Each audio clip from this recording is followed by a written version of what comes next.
Everything about the pregnancy was normal until January 9th. Elizabeth was in a lot of pain. Tests showed that she had high protein in her urine, and we were sent straight to the hospital. Everybody there had very serious faces. As it turns out, the placenta was poisoned in my wife's liver, and our world had turned upside down in one day.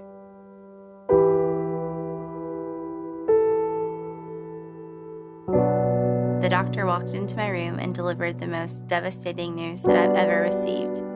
He said that my blood work had showed preeclampsia and HELLP syndrome, and that I would need to deliver as soon as possible. And I knew that at 23 weeks, our daughter had very little chance of surviving. We were praying that we would be able to make it to 26 weeks in order to give our daughter the best chance possible of surviving, and I made it 4 more days. But that night, everything began to go downhill pretty quickly. Some complications arose and my lungs began to fill with fluid. So my doctor came in and told us that we needed to deliver, that if we didn't, that I could die from it. I didn't care that it would cost me my life. I just wanted to give everything so that my daughter could live.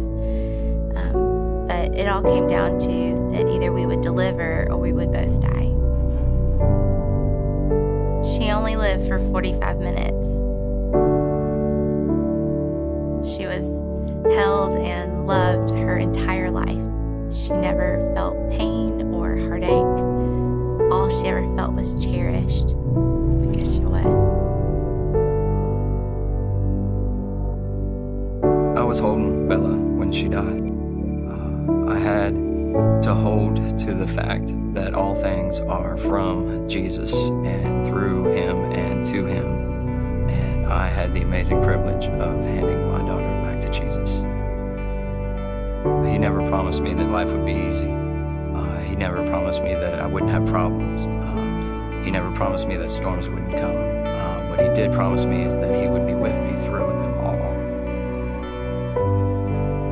And one day, the Lord showed me how to love with my whole heart and how to lose with my whole heart.